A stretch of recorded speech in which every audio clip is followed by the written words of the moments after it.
That went out on Channel 4, national TV. You tell me why he wasn't arrested. I'd have been arrested. We all know I'd have been arrested. I'll get arrested if I drop a bit of litter as we walk out that door. He was not arrested for attacking me. I could tell you countless other times like this. About that. Yeah, this was basically the story of how political dissidents who may commit thought crime are now being kidnapped off the streets of Britain. There was an individual who was quite prominent in the anti-Islamic extremism movement who was going to attend a Draw Mohammed cartoon contest last week. The police rearrested him for a previous charge which he had already been released for in order to prevent him from attending this conference, literally just so he wouldn't offend Muslims. So that story, we've done a report on that outside Big Ben. That's a massive story. It's going to be up tomorrow before the show. So the English Defence League has been organising protests around the country in recent weeks. The first was here in the northeast. Police estimated that around 1,500 took part. Protesters were heard shouting, "Whose streets? Our streets." Tommy Robinson, leader of the EDL. You can assert until you're blue in the face that these are peaceful protests, but your supporters were heard shouting racist abuse. How do you explain that? What racist abuse? You know, I can't say it we've just been talking now about at racism. this time on television. We've been talking about racism. I'm from Luton Town. You're talking about racism, OK? There is no racial tensions in the town I come from. When David Cameron says multiculturalism has failed, Sikhism, Hinduism, Jews, they haven't failed to integrate into society. Islam has failed. When we talk against an ideology, if I'm against Scientology, are you going to call me a racist? I oppose the Islamist ideology. That does not make us racist. You can't talk about what we said that was racist because there was nothing said that was racist at the demonstration. But we've read the quotes in the press. Yeah, in the press, when you talk about the press, you just said 1,500 people there. There were 7,000 people there. So you've got a biased press that are misreporting. So more people chanting? More people chanting, more people at the demonstration. But what is the press's agenda to play that down? And when we talk about Islamophobia, there is Islamophobia, of course there is. There is Islamophobia because our police force actually were too scared to tackle grooming and rape of our youth because of fear of being called a racist. That's Islamophobia, not the Islamophobia. Phobia is an irrational fear, OK? It's quite rational to fear female genital mutilation of 2,000 British Muslim girls every year, terrorism like happened to Lee Rigby. Like 2 days ago, 6 Muslims who were sentenced to 19, 20 years each because they were planning to blow up the English Defence League. Due to the blasphemy law within the Quran. Okay, there's a link to all these things. The same with the Muslim grooming gangs. As a common denominator, you have to look for what the issue is, what links them all. They're all Muslim. I get confused when you say Islam, and then you say Islamist, and then you say Muslim, because they're different things. They are. I'm from Luton Town. I'm going to talk to... Yeah, I'm from Luton Town. I know so many Muslims, yeah, and I'm sitting here. If you take these people's careers away and their money away, they won't be sitting there.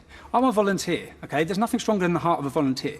What has happened to me through having this opinion and speaking out the way I do, it's destroyed my life, it's destroyed my wife's life, it's destroyed my mother's life. I live with constant death threats. I've got some of them here if you want to read when we talk about a 2-tier policing system. I have to wear a bulletproof vest. I've got people wanting to murder me and massacre me. Well, then stop being a racist and a bigot. Racist?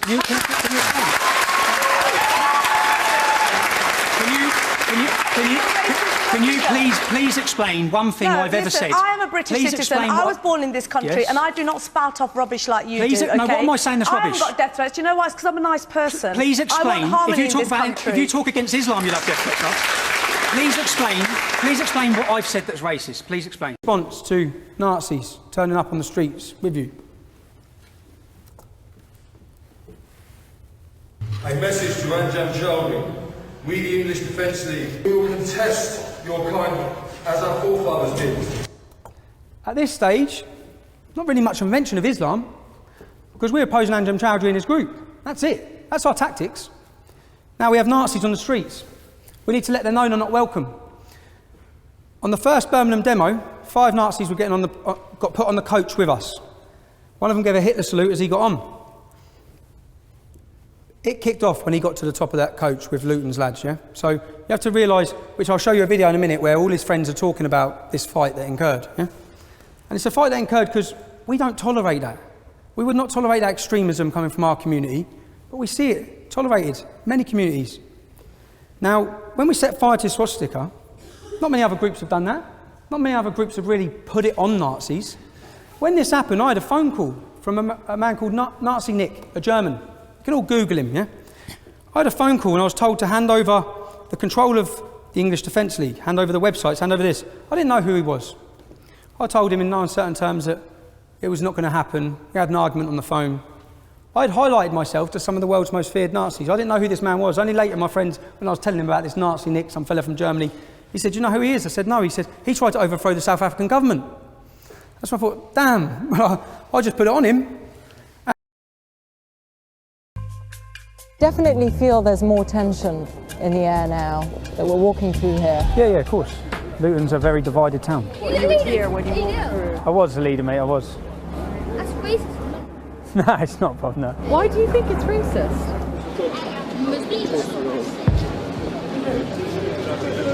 Oh dear, what was that? What did they just say to you? Pussy. Oh God, I don't know if this is a good idea. It was clear that Robinson's past would not be quickly forgotten or forgiven. Don't point your camera at me, I'll break your camera, I'm telling you. Go on, then you got something to say. What have you got something to say? Come here, hey, fuck you. What have you got to say? Huh? Oh God. Oh God. No. What you doing? Say something in there. Pussy. Go on. Yeah, I know, man. I'm lucky it's dropped from that, Bob. Go on, dickhead. Remember my face, yeah? Welcome to Luton. Did you get that on camera? Hi, I've just been attacked in Luton Town Centre. How we doing, all right? Yeah, good. Where'd they go? Tell me what's happened. It was very, very frightening. Yeah, Yet again, I found myself in the middle of an ugly scene. Get on with your life, man. No point causing a commotion. It seemed like the whole town was surrounding us, and everyone had an opinion. Obviously, he's got all the people behind him, all the white people, yeah? And we're in a white man's world right now. Just now from London. Welcome to you, Tommy. How you doing, mate? You all right? I'm all right. Now, what happened? Basically, I was on my way home. First of all, I was at the service station. I had a little argument at the service station with a car with about 4 young Muslims in.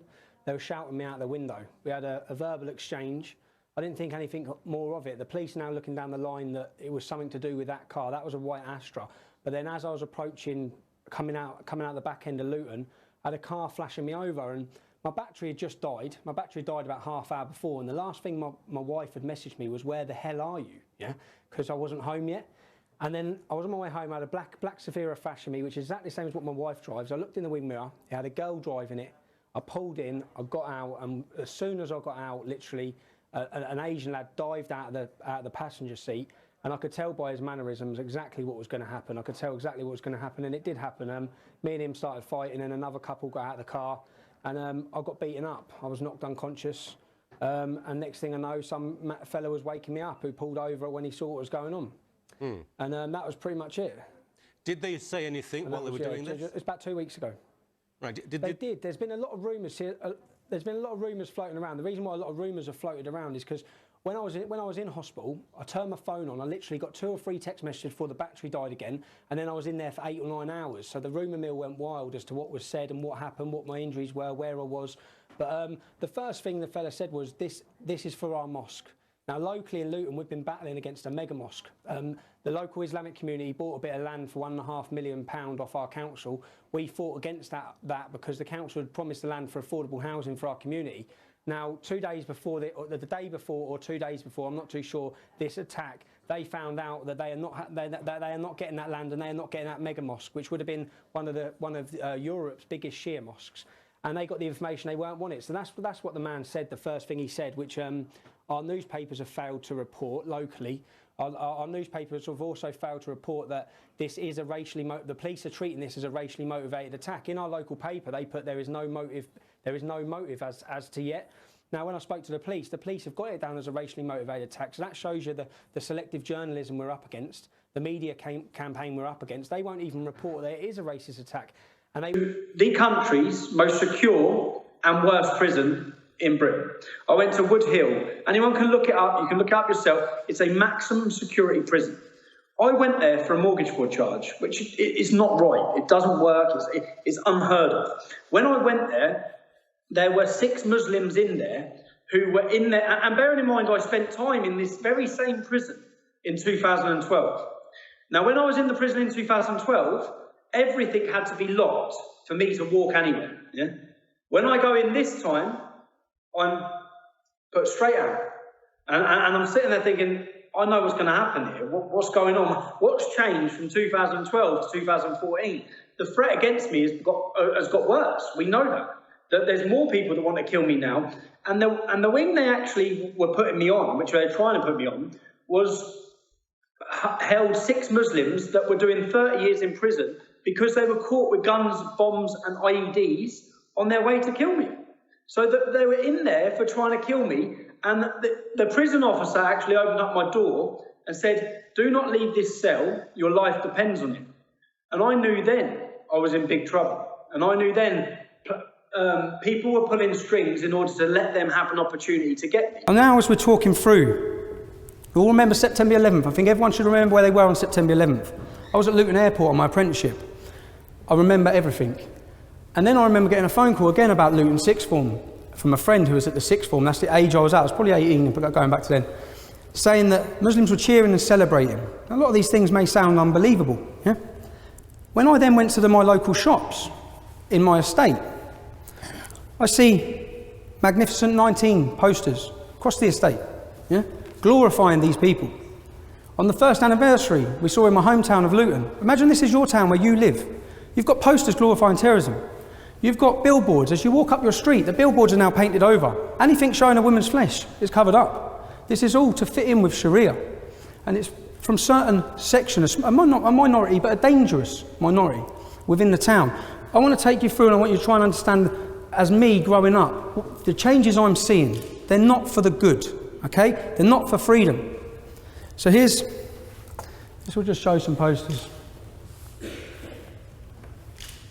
That's the covering up and billboards, the Magnificent 19 posters on a phone box. This area here, I used to come down this area with my mum when I was younger. Just go shopping. This area now is literally just a complete Muslim area. It's got 19 mosques all within a stone's throw, and plans for another 6. So driving through this area, are you unwelcome here? Oh yeah, I'm completely unwelcome here, yeah. What would happen if you were to walk through the streets here? If I was walking the streets, I'd get battered. If I tried to walk from one end to the other, I wouldn't get out. Because they get on their phones so quickly. There's Saif al-Islam, that one there. Yeah, he's the leader. Yeah. What? What have I got to talk to you about? What have I got to talk to you about? What have I got to talk to you about? What have you got to say about Islam and that, innit? Yeah, I have, yeah. Yeah? Yeah. So why didn't you say it now? What do you want me to say? Yeah? It's ideology, it's got no place. Yeah? Yeah, it's got no place, bruv. And what you Sharia got? law's got no place in this country. Got? What do you mean, what have I got? Go on, tell me, innit? What do you stand for? What do I stand for? Yeah, what do you stand for? Integration, bruv. I don't stand for paedophilic practices, yeah? Yeah. What do you stand for? Go on, tell me. What do you mean, what do I stand for? What do you stand for? How's it racism? Eh? How's it racism? How's it racist to oppose a fascist ideology? Fascist ideology? It is And what fascist. do you... You're racist. How am I racist? You hate Asians, what yeah? What race are Asians? What race are Muslims? I heard. Come on, Clown. Where are you running away from? Because I know I'm not going to know what you like, bruv. You have about 100 you in a minute. You f***ing little chief. You f***ing chief. Prick. You see? That is Islam. You f***ing little prick. The thing is, you get out of this car, they'll be here from everywhere. Watch how many of them now turn up. Watch how many of them now turn up. I'll do your window up so you can't get out, because I'm telling you, look. F***ing pussy. Watch what I get with your f***ing houses, you f***ing muck. F***ing tramp. That is what they're like, you see? Now you understand, innit? 2012, I spent 20 weeks. I flew to America on September 11th on someone else's passport. Pretty stupid thing to do, yeah? I got 10 months in jail for it. I thought it was quite harsh, but I got 10 months in jail. I spent 20 weeks on solitary confinement. Solitary confinement, 23 and a half hours a day. I was locked up. For half hour a day, I got let out to walk around a cage on my own. Put back in. Meals brought to your room. They're not allowed to do that, actually. You're only allowed to do that for 30 days because of your mental health. It's not good for your mental health. To get around that, they moved me from Wandsworth block, Bedford block, Wood Hill block, Wandsworth block, Wayland block. I was not allowed out of my cell because I'd be killed. My family noticed the difference in me as a person when they come to visit. Because of this, you see, fear is paralysing. And it's fear that paralysed Rotherham's police force. It's fear that's paralysed our politicians. It's fear that has paralysed the British public to put up and tolerate with many of the things that are happening in this country. My family contacted human rights lawyers. They explained, listen, our son has spent 12 weeks in solitary confinement. Listed all the things. All the human rights lawyers are like this. You've definitely got a case. This is out of order. We'll get a judicial review. Yeah, he's the leader of the English Defence League. Whoa, whoa, whoa. I mean, we can't represent him. That's how toxic it's become. That's how powerful political correctness is. My family then looked for who represented Jamie Bulger's killer. Child killer. Cut off the penis of a child and fed it to him. Disgusting, sick. They contacted him. Went through the same scenario, explained the situation. Got to the fact that I was a leader of the English Defence League. Whoa. I can't touch him. He represented a child killer. He would not represent me. That is how toxic it become to speak out and be critical of what I've seen. 3 minutes late. Jump in my car, mate. What's that? No, jump out. Hold on. I ain't got a problem. Come on. I'm just going about my business working, bro. I'm just going about my business working. Are you racist? What's that? Are you racist? You what's that? Are you racist? Hold on. What are you filming me for? I can't film what I want, bruv. Are you racist? I film what I want, bruv. Are you racist? I don't like Islam, no. Why? Hold on.